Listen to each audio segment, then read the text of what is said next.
Can you say a little more? The craftsman asked. If you're going to be famous, you're going to have to explain what you're writing.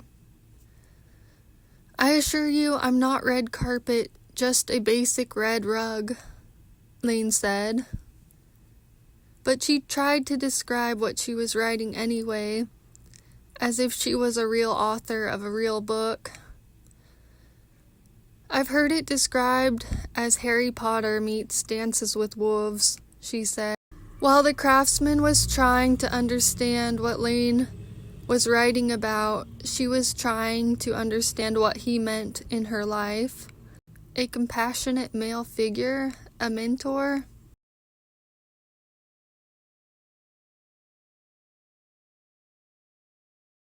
Someone who encouraged her to use her mental resources to their optimum. Or maybe he represented a group of people coming together to support her, bestow a gift upon her.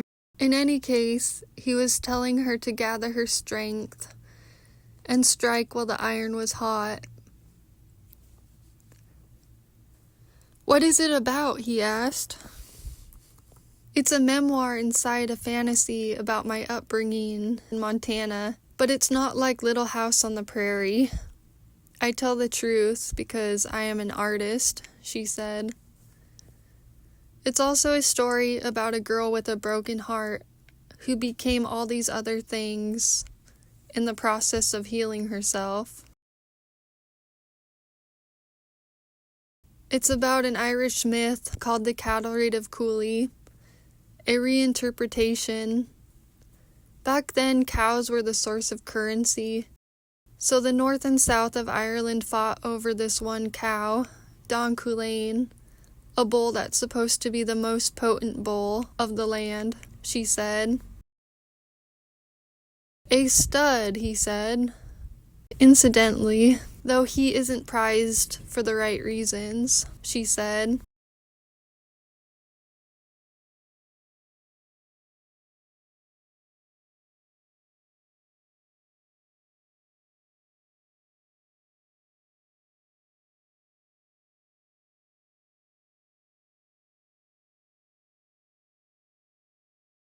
More than anything, her story was about forgiveness, love in its strongest form. But she didn't say this. She tried to explain it again. It's about a girl who's fascinated by an Irish myth and gets trapped inside the Iron Age, where this myth takes place. But not really trapped exactly. She's in two worlds, as if she's landed inside a dream she can't get out of. So it's not time travel exactly, except in a dream sense. Laine was mesmerized by the craftsman's hands as he read her story.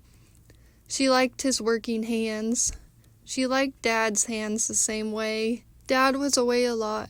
Sometimes it felt like the only time she saw him was when he was waving goodbye.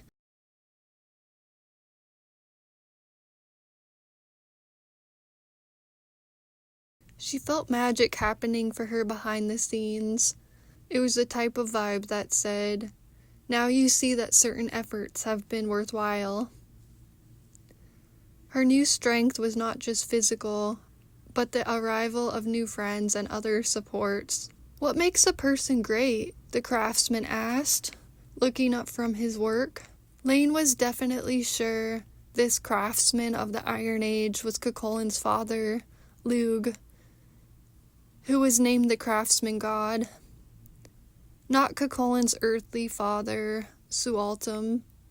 The stories indicated he had two fathers. Laine thought, God or not, everyone was born with talents, but it took a lot of hard work to get to where one had a thriving business and owned their own shop. Many did not have the will to solidify their skills in this way. It took years of practice to establish oneself enough to earn a stable living. He was her idol. Si è guadagnato da vivere raccontando storie, construendo cose. He made his living telling stories, building things. It said that seeing a carpet in an unknown place in a dream meant that one would immigrate to a foreign land and succeed in establishing a good livelihood for himself or herself. But she wasn't in such a hurry to get to where he was. People who are infamous, she asked, who have done something they shouldn't?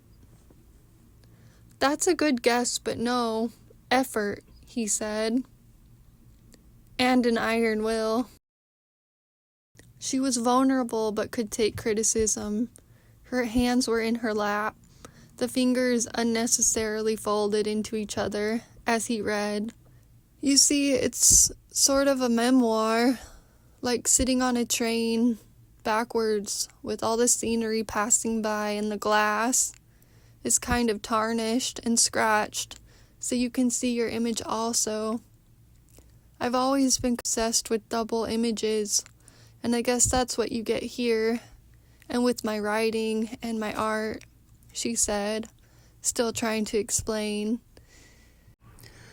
What if it wasn't the habits of her forefathers she wanted to carry on or seek out in the ones she was attracted to? Certain legacies she could continue, like working with her hands, but leave the drinking behind. This birthing process was happening on its own. By processing her feelings, she was discovering her true potential. She was this new person being reborn. Whoever she was before, gone, that was past. Now she was the one to make a difference, the one to follow her own path, to be a leader, to have a voice. She was the one to lead, inspire, and create change. One to be her true, authentic self, strong, empowered, confident, and determined to achieve whatever was on her mind. And she could, because her faith was so strong, because her path was so deeply supported, that nothing could stop her. There was an amazing opportunity at stake, even though romantic and sensual by nature, quixotic even. She was developing into a strong, independent, victorious woman on her own. It was the myth playing out, the cattle raid of Cooley myth from ancient mythology, becoming real in her modern, very strange seeming life. He put the palm of his hand out for her to take. "I have something to show you," he said. "Will you come?" he asked. She glanced back at the tavern before nodding.